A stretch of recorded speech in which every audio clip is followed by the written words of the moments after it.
in Parentheses. This is a 100,000 person island in the middle of the Amazon River.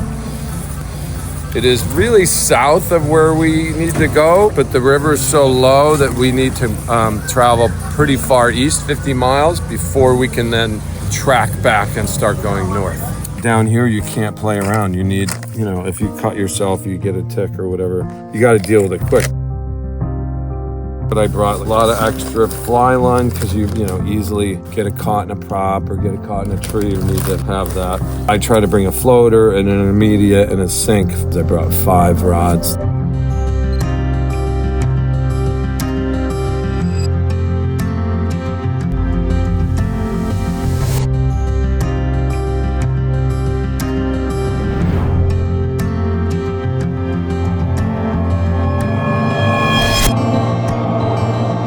Overnight, we're at the mouth of the Nyamunda River. We took the Go Fast boat from Parentheses up the channel east about 50 miles and then got in the canal and came back west 50 miles. You got to be able to get along with other guides because no one's that good to know where the fish are at all times, and you need the community to help. You help them, they help you. And tomorrow morning at 6 a.m., we're gonna head upriver. What could go wrong? What I've been noticing lately is that, if I'm mad about staying on my line, move to the back, strip your line there, move to the bow, and then cast from there. Don't cast and strip in the same spot because it's just never ending, going to be frustrating. Hi, I'm Captain Brendan McCarthy. I'm the owner of Urban Fly Guides, saltwater fly fishing charter service in Brooklyn and Eastern Long Island. I'm also owner of North Fork Ironworks. Today is day one for actually fishing. We're in Nyamunda now. It's at the mouth of the Nyamunda River, which is an all-native reserve. Goes for 250 miles to Suriname, and we're going to try to get as far and fast as we can to the mothership so we can gear up and get the skiffs and go catch some payara. We're going fishing. If I have any tricks, I probably learned from Paul Dixon, who generously gave to me, That is the all-out truth.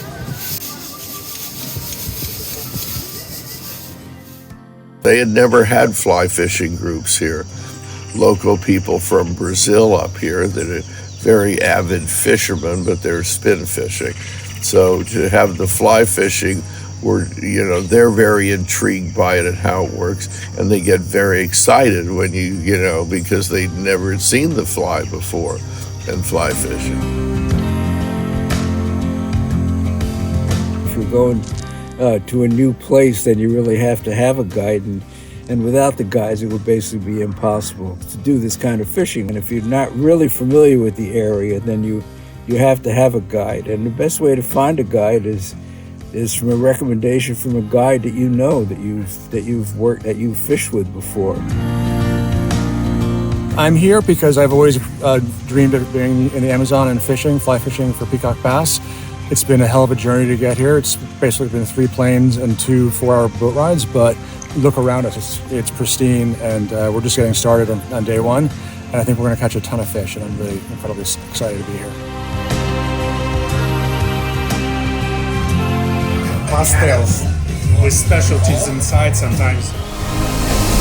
Ambrose, the host of the American Rivers Tour, and I've just arrived in the Amazon. We spent the last 2 days traveling here from New York, California, and various other places. I'm fishing with 10 anglers, one of which is a woman. Her name is Andrea, and she, like me, is in the restaurant business.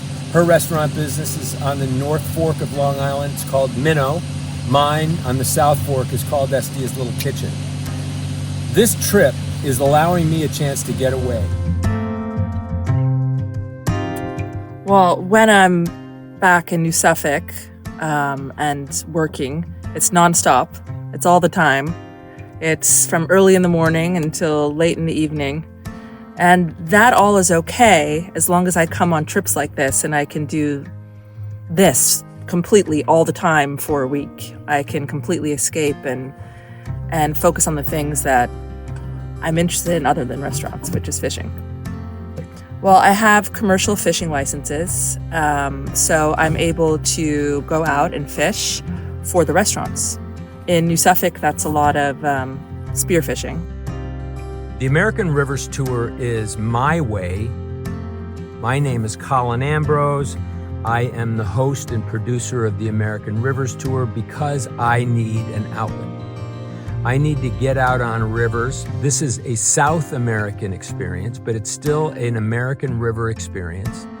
And I create these documents so that the viewer might get a sense of what it's like in another part of the world if they don't ever have a chance to come here. And they get to see it through the lens of a fisherman who grew up in the shade of one of the world's great adventurers, my uncle Stephen Ambrose. He taught me to travel to distant places and tell the story. We've gathered in Brazil to fish for the peacock bass specifically. There'll be a lot of other fish, of course, on our trip. So then you want to pull it, after you get... You can get more meters in your Yeah, a lot. throat. You can Yeah, feel really it. It gets go. kind of caught up in your fingers and the guides. It cleans the dirt.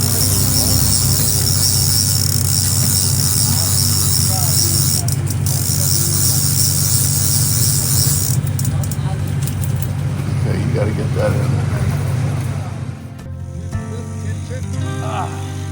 Life is good. Andrew and his dad Paul have been in my life for 30 years. And Andrew, like my uncle, is learning from his father about how to be adventurous in the Amazon and various other places in the country. This is the American Rivers Tour. We are, folks, yes, in America. So this is our adventure, and we're starting off today just casting from the beach, getting familiar with the flies that we might use and the gear that we brought down. We've all brought our own gear, and we're going to be working with guides that are very familiar with these waters, but are not going to help us handle our gear. This is unique for the American Rivers Tour in that, as a rule, guides in North America handle your gear as well as the client. In this case, the client's on his own, and he's brought to this special place by the guides, and they're going to point out the fish and let us figure out how to catch them. So just a regular overhand loop. Put that through the eye. Put that back through the loop. This is the point where you choose what size loop you want, right?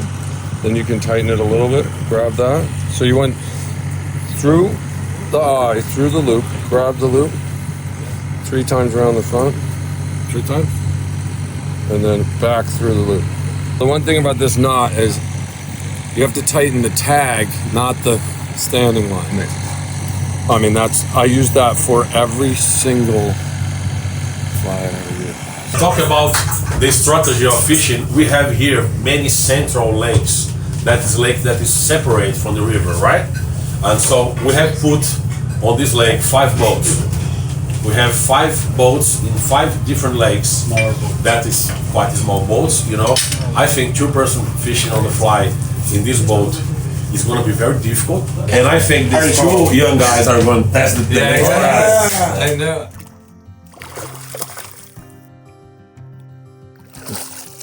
The best bait was jigs. So very similar of fly. To the fly, yeah. Yeah, because it's the first group of fly fishing of this year. So yeah.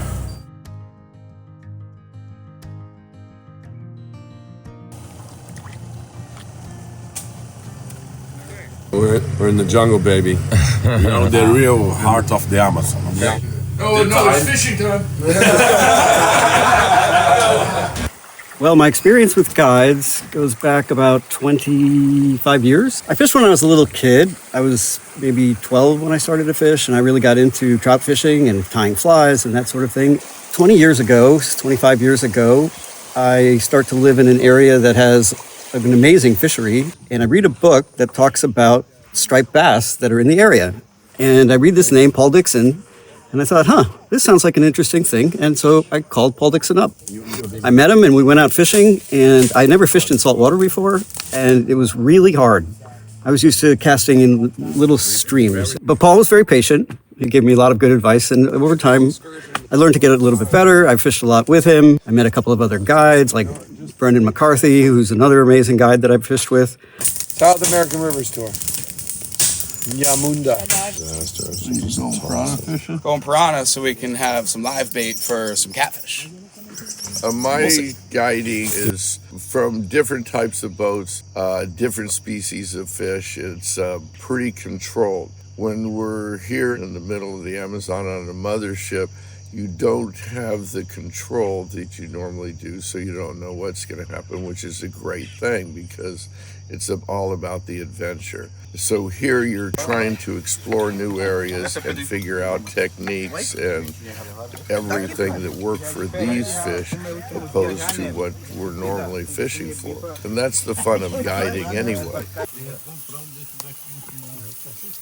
My mother put a drop line in my hand and I never looked back.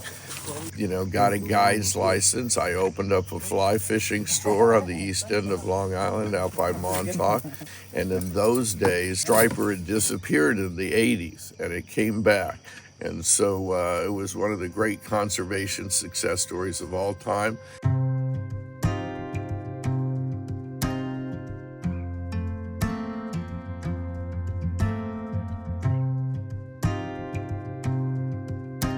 This is morning day 3. We fished a day and a half so far. Self-sustainable. Piranha is the only fish you're allowed to catch and take out of this river, and they use it for bait.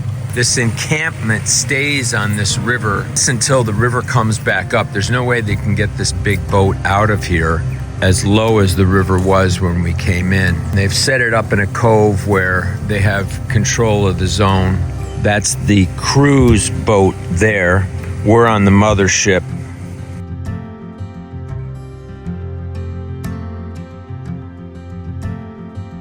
I mean, it'd be good if we were with a guide. It could have been. Then they take it all off.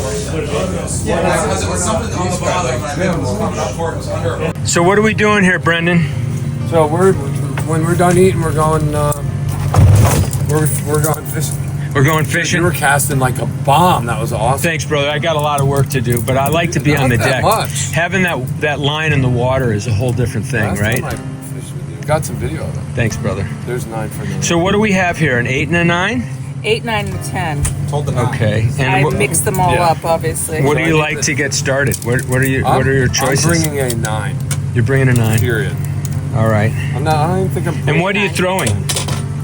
That big popper or a big long streamer, usually in pink. But, you like pink? I use Andre, pink. what do you like? What's that you used to say? Chartreuse, and if it's not chartreuse, it could be chartreuse. Any color's good as long as it's chartreuse. All right, we've got a plan. If it ain't chartreuse, it ain't no use. In the heart of the Amazon, and we are near the season of the winter. So the Yamunda River is coming up a little bit. For you have an example, in the last 4 days, the river go up like half a meter. So the peacock bass are start to make the reproduction too. So they are a little bit more, we can say, lazy.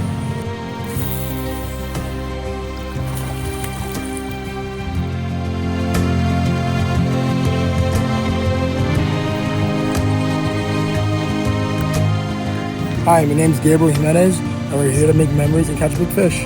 I find meaning and belonging in the Amazon. My life is fish and rearing them and taking care of them and hopefully protecting them one day. And I love it. I love my job. I love rearing fish and showing people the wonders of wildlife and how we can conserve it in many different ways. On a day-to-day basis, I mostly think about fish. I feed fish, I take care of fish, I make sure fish are having eggs and spawning well, I'm making sure the systems that they're living in are well. The best and simplest way to describe my line of work is farming water. The fish simply live in it, and I just make sure the water quality is good enough for them to stay alive. I do it in Miami, Florida, down in Homestead.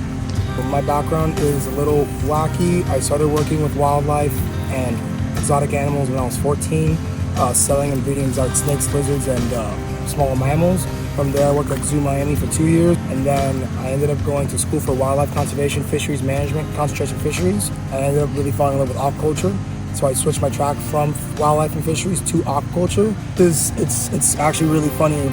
Most of the animals here are actually in my backyard, so I want to actually go to see where they belong instead of my canals.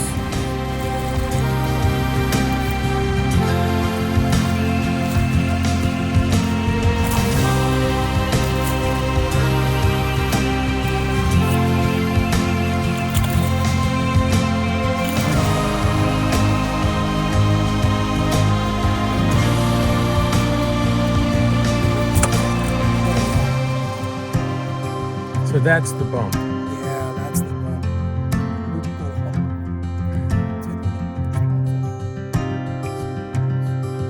You have the peacock bass, which is a different type of fish than a striped bass or even a largemouth bass. It's sort of, as habit-wise, I would say that it's more like a largemouth bass, but it has many characteristics of the striped bass. More beautiful than both of them put together, and very voracious. It's an ambush predator. It's usually in the river someplace under structure or something. It will explode on everything. I think they're cannibalistic because a lot of the flies that we're using looks like baby peacock. The other thing is you can throw poppers at these in little honey holes, and then they'll come exploding out of the water for the popper. But the cool thing about this is the people are wonderful. They're indigenous to the area. The flora and fauna is spectacular. The bird life is out of this world. We've seen otters, we've seen caimans and snakes, and it's really just spectacular. And this is a long ways out in the middle of nowhere. It's a relatively new operation. And for me, that's what I like to do, whether it's the Seychelles or here in the Amazon. I'm in the Amazon because I dream about fishing every day. I look forward to fishing trips. I spend a lot of time in front of the computer, not in a setting like this. In my free time, I get prepared. I do research on what flies, what rods, what lines to use. So when I'm in a setting like this, I'm really ready to go. But it sustains me. It gives me sort of with life energy to know that in maybe 4 months or a year, I'm going to take a trip like this. So we're returning to a campsite that we came to the first day. The topography is similar, however, the water is now much higher, and you can see that this creek bed has filled in. One of the amazing things about here is like stepping off the plane, you've got the sense that this is a really elemental place. The sounds, the smells. I mean, it took us a long time to get here, so we really got a sense of what the river looks like and the surrounding butterflies and birds. I mean, we're really far out in nature. It's definitely been the farthest out in nature that I've ever been, and it's really incredible, and I'm just full of adrenaline being here. I've fished with guides ever since starting to fly fish when I was in junior high school. Guides are incredibly important. I'm a very curious person, and I'm just over-brimming with questions to ask them. And one of my favorite guys to fish with is Brendan McCarthy. He's incredibly patient and funny, but he's knowledgeable, and I've learned so much from him. From like what flies to use to what rods to use, and just sort of like where to read the tide, what birds do, what fish do. So it's incredibly helpful to have a guide, but also a really dear friend to help you in this journey that's fly fishing.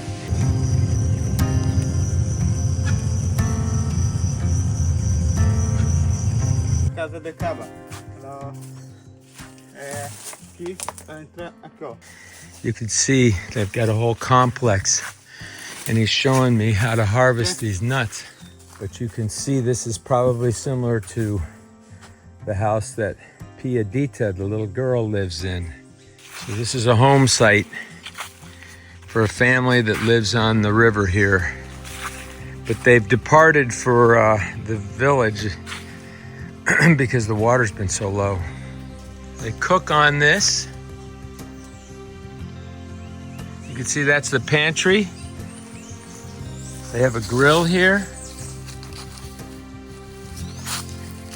And then they get their water from the creek.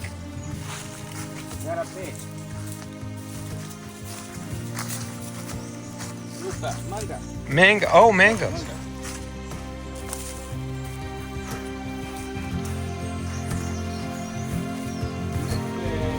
Guys,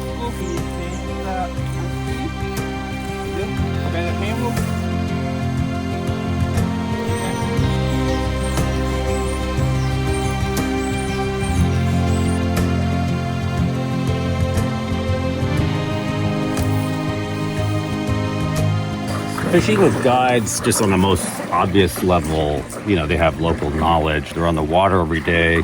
They see the fish moving around. These are the pretty basic things about having a fishing guide. But beyond that, you establish a relationship and they become your friends. And you might collaborate with different guides in different places. And I mean, I've fished with several guides in Montauk, but you always find the one you like and the one that fits the best with your personality. And I like, you know, Paul and Brendan are very different. Paul is very technical and Brendan's a little bit more relaxed, let's say. Like Brendan and Paul organizing these trips, for instance, like, you know, that's when you go fishing with professionals, you learn a lot. You learn how to fish. And they've actually, I think I'm the fisherman I am because of them, because of Paul and Brendan and Frank. A friend and I actually did a television show with these guides. It was called Guidehouse Montauk, and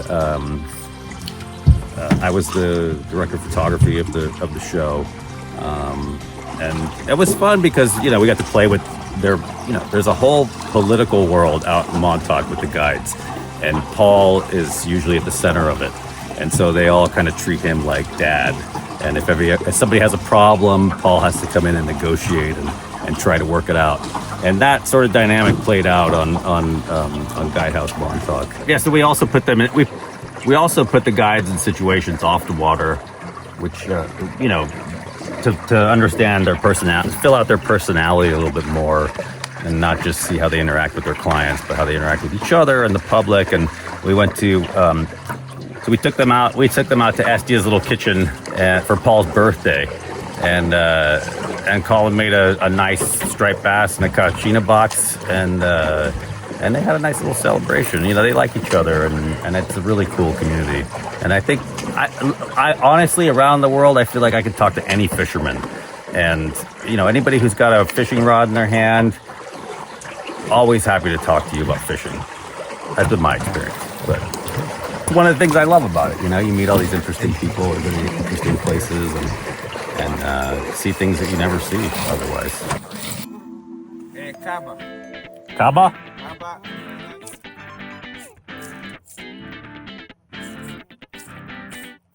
This is what it's called getting bugged.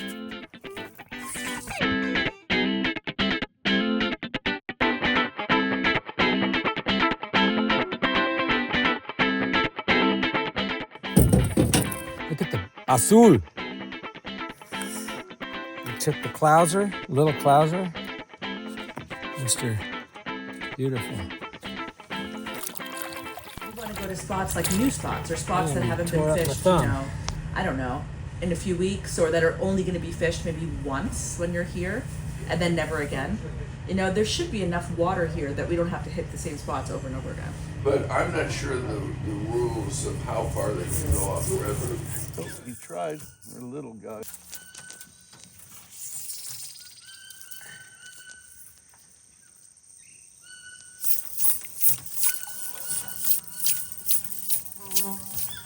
One, two, three.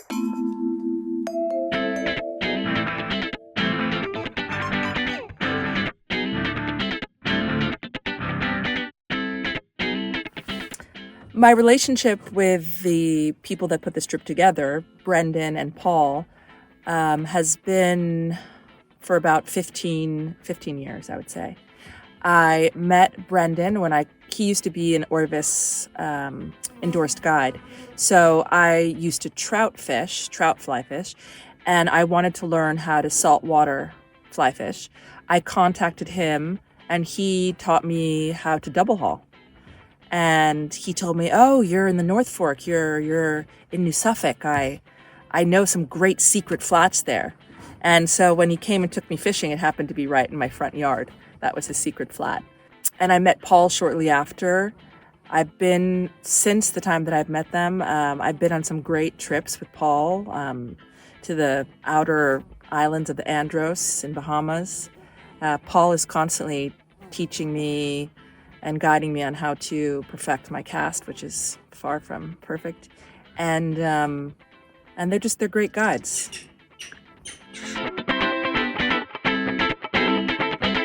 That's a hat full of ice. That's how hot it is here. And that's how you stay cool.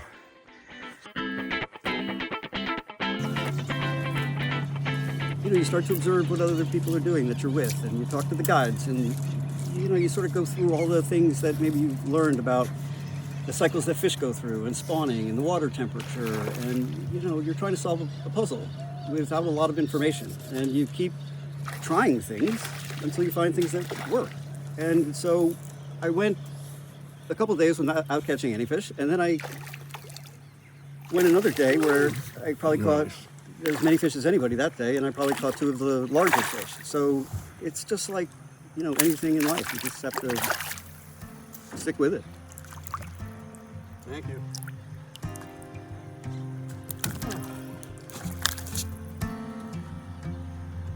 Thank you, man. Well, I usually try to fish with the same guide. I've been fishing for a number of years for striped bass with Paul Dixon. I also fish for tarpon with him down in Florida, and I usually like to fish with a guide that I know, or else when I'm not with a guide that I know, I always like to switch off and fish with different guides, because each guide has a different take on where you should be fishing, how you should be fishing, what flies you should be using, what kind of retrieve, and so on. So guide can be very important. You never know who's going to end up on the end of your line.